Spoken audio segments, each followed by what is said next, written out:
Baik, Assalamualaikum warahmatullahi wabarakatuh. Alhamdulillah, nahmaduhu wa nasta'inuhu wa nastaghfiruh wa na'udzu billahi min shururi anfusina wa min sayyiati a'malina. May yahdihillahu fala mudilla lahu wa may yudlil fala hadiya lahu.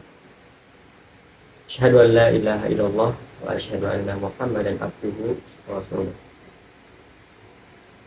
Alhamdulillahirabbil alamin.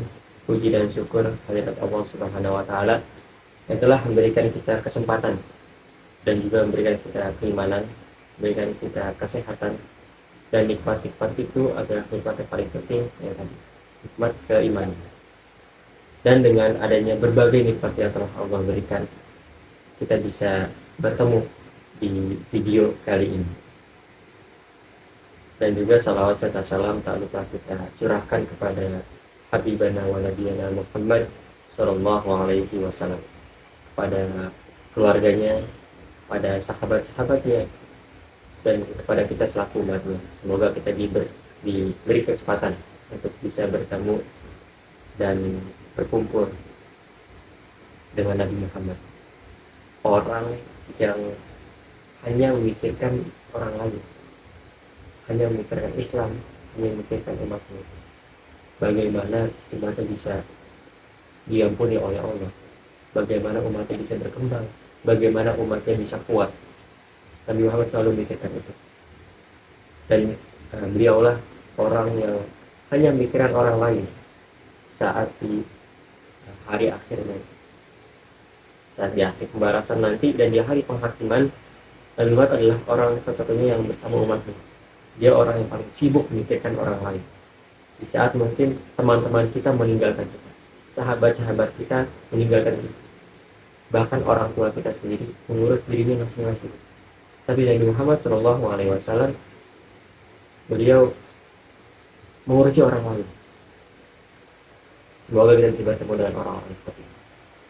Bagaimana kita bisa bertemu dengan orang-orang di zaman Nabi Muhammad, dan bahkan bisa bertemu dengan Nabi Muhammad sendiri? Itu adalah dengan mengikuti saran-saran beliau dan mengikuti apa yang Allah perintahkan dan menjauhi segala larangan. Salah satu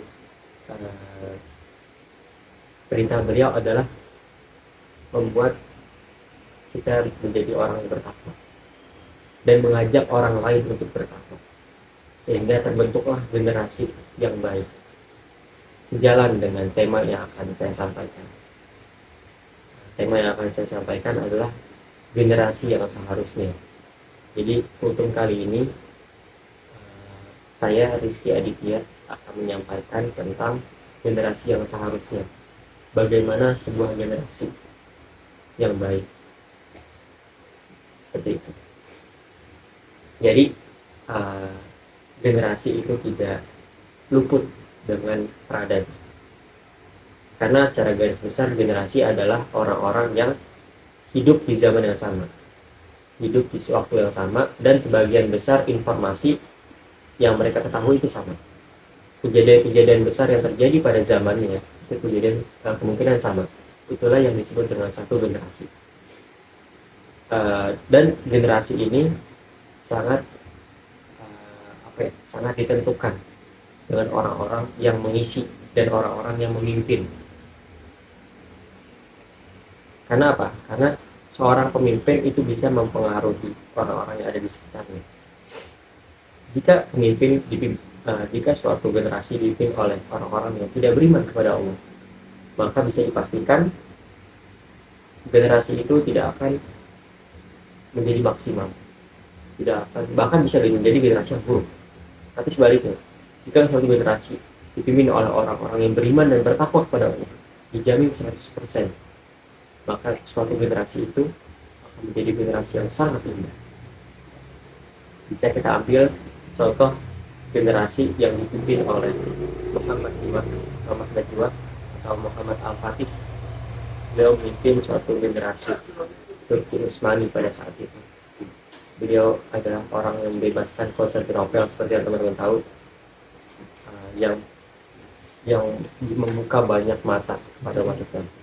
Dan selanjutnya adalah Salahuddin Al-Ayyubi. Beliau orang yang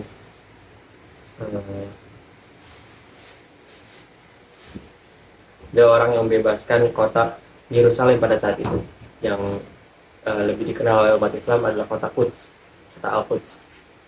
Bahkan dengan akhlak beliau yang sangat luar biasa, beliau pernah mengirim tabib, pernah mengirim dokter ke musuh, ke jenderal musuh. Itulah yang diajarkan Nabi Muhammad, tetap berakhlak pada siapapun walaupun itu musuh muslim. Yang selanjutnya adalah kita kenal tokoh-tokoh Islam adalah Fatimah Al-Fihri. Beliau pendiri universitas pertama di dunia. Dan juga mungkin kita kenal dengan nama Ibnu Al-Haytami. Jadi beliau pernah menulis buku Al-Manazir, dan di buku tersebut beliau menjelaskan teori-teori refraksi, pemantulan cahaya, dan beliau menciptakan sebuah alat yang bernama kumroh, yang sekarang kita kenal dengan nama kamera. Jadi jika teman-teman yang suka dengan videografi, fotografi, itu harus berterima kasih dengan Ibnu Al-Haytami, karena beliau yang membuat kamera yang dulu bernama kumroh. Dan sekarang kita kenal juga yang bernama Abu Qasis atau Ibnu Al-Qasim Al-Zahrawi. Beliau adalah orang yang menulis kitab At-Tasrif dan orang yang pertama membedah manusia. Itu berasal dari generasi Islam. Dan pada saat Islam hampir memimpin sepertiga bahkan lebih dari bumi. Di zaman terbesar itu ada di zaman Bani Abbasiyah. Dan juga di zaman-zaman saat Islam berkuasa, beliau generasi Islam menciptakan bangunan-bangunan sangat luar biasa. Kenapa saya cerita peradaban Islam dan hebat-hebatnya pada saat itu? Karena ini menunjukkan bahwasannya Islam itu pernah loh memegang kekuasaannya di dunia. Islam pernah menjadi puncak peradaban dunia. Ada saatnya Islam itu dianggap sebagai puncak peradaban dunia. Pernah orang saat melihat Islam, ada saatnya saat orang melihat Islam, orang yang bukan Islam melihat orang Islam. Kamu orang Islam ya? Tolong sembuhi saya. Karena orang Islam pasti dokter. Kamu orang Islam ya? Tolong ajari saya. Karena orang Islam pasti pintar. Orang Islam pasti pintar.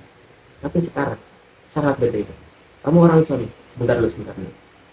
Apalagi pakai cadar, sebentar dulu. Karena orang Islam sekarang banyak yang dianggap sebagai teroris, orang-orang yang keras dan sebagainya. Sangat jauh berbeda dengan Islam pada zaman dulu. Itu adalah hal yang mungkin menjadi pertanyaan, kenapa? Itu mungkin bisa dijawab dengan mata kita sendiri ya. Kita bisa lihat dengan generasi Islam zaman sekarang, yang mereka masih kecil saya sudah tahu dengan kata-kata pacaran, sudah sangat dekat dengan lawan jenis, tidak ada jarak di antara ikhwan akhwat dan hal-hal sebagainya. Ada berita yang mungkin kita tahu yang sangat-sangat disayangkannya, mungkin belum lama ini kasus yang di Indramayu banyak anak-anak siswa SMA SMP mengajukan libur karena mereka hamil, ratusan bahkan siswi hamil di luar nikah, dan hal-hal sebagainya yang dilakukan oleh orang-orang Islam yang bahkan tidak bisa terpikirkan. Kenapa orang Islam bisa melakukan hal seperti itu? Nah, ini kan sangat beda ya. Muslim dulu hebat dan sekarang Islam kacau. Pasti ada perbedaannya. Islam dulu hebat, Islam sekarang kacau. Kenapa? Itu akan kita bahas. Generasi Islam kenapa sekarang berbeda dari yang zaman dulu? Padahal yang diajarkan sama, Islam itu sama, tidak berbeda. Al-Quran yang sama, masih 30 juz, masih 114 surat, dan masih 6.236 ayat. Enggak berubah dari zaman dulu sampai zaman sekarang. Hadisnya pun sama, bahkan lebih mudah mengakses hadis sekarang daripada zaman dulu. Tapi kenapa Islamnya beda? Karena Islam di zaman dulu senantiasa menekankan 3 pilar. Yang pertama ada individu yang beriman, yang kedua masyarakat yang peduli, dan yang ketiga adalah negara yang mengayomi atau negara yang mendukung. 3 pilar ini adalah yang menjadikan generasi yang sebelumnya, generasi dulu, mereka senantiasa punya 3 hal ini. individu yang beriman, masyarakat yang peduli, dan negara yang mengayomi. Jadi individu kita harus tahu kalau misalnya kita itu orang Islam, dan kita harus belajar bagaimana seharusnya menjadi orang Islam dengan beribadah, dengan melakukan apa yang Allah perintahkan. Dan insya Allah jika kita sudah beriman, kita akan otomatis akan bertakwa. Karena takwa dalam arti yang sebenarnya adalah melakukan apa yang Allah perintahkan dan menjauhi apa yang Allah larang. Itu adalah takwa. Dan tentu Allah akan melarang segala apapun yang merusak diri sendiri dan orang lain. Dan untuk melakukan takwa kita perlu iman. Makanya orang dulu itu imannya kuat-kuat, karena mereka senantiasa melakukan apa yang Allah perintahkan. Yang paling basic adalah sholat, karena inna sholata tanha 'anil fahsya'i wal munkar. Sholat itu bisa menjauhkanmu dari perbuatan keji dan munkar. Jadi dengan kita sholat dengan sholat yang sebenar-benarnya, otomatis kita akan jauh dari perbuatan-perbuatan buruk. Yang selanjutnya adalah masyarakat yang peduli. Dengan kita sudah menjadi individu yang baik, kita akan menularkan pada orang lain. Dan begitu orang lain itu menjadi individu yang baik juga, dia akan menularkan dengan orang lain dan sebagainya. Sehingga terciptalah masyarakat yang beriman, sehingga mereka peduli satu sama lain. Dan sehingga masyarakat ini bisa menciptakan sebuah negara yang mengayomi. Karena tidak bisa kita hanya memberitahu sebagai tetangga, tidak bisa hanya memberitahu sebagai saudara. Kadang ada beberapa orang yang harus diperintahkan oleh negara itu sendiri. Harus ada aturan-aturan yang mendukung Islam. Karena orang Nabi Muhammad pun seperti itu dulu. Beliau saat pertama kali datang ke Madinah, beliau yang membuat kenegaraan, sistem kenegaraan, sistem politik. Karena beliau paham bahwasanya negara itu adalah faktor dan hal yang sangat penting untuk membangun suatu peradaban. Hukum-hukum negara yang tentu bersesuaian atau berirama dengan hukum-hukum Islam, sehingga dengan adanya hukum-hukum tersebut orang-orang akan lebih mudah untuk menjalankan syariat-syariat Islam. Yang kita semua tahu, jika seorang menjalankan syariat-syariat Islam dengan benar, maka terciptalah negara yang sangat aman dan masyarakat yang sangat hebat dan juga individu yang sangat berkualitas. Jadi insya Allah kita berdoa mudah-mudahan kedepannya negara Indonesia dan negara-negara tetangga, dan mudah-mudahan negara-negara yang ada di dunia itu bisa menerapkan sistem Islam. Karena dengan adanya sistem Islam yang dibantu dengan sistem negara, maka akan terciptalah suatu peradaban, suatu masyarakat, suatu generasi emas, generasi hebat. Mungkin segitu saja untuk dari saya tentang generasi yang seharusnya. Sekali lagi kita berdoa semoga mulai dari individu dulu, kita harus perbaiki individu kita supaya menjadi individu yang beriman, sehingga kita bisa menerapkan nilai-nilai agama, nilai-nilai yang membantu kehidupan manusia. Ya, mungkin segitu saja. Semoga yang Anda yang mendengarkan bisa mendapatkan ilmu yang lebih. Wabillahi taufiq wal hidayah. Assalamualaikum warahmatullahi wabarakatuh.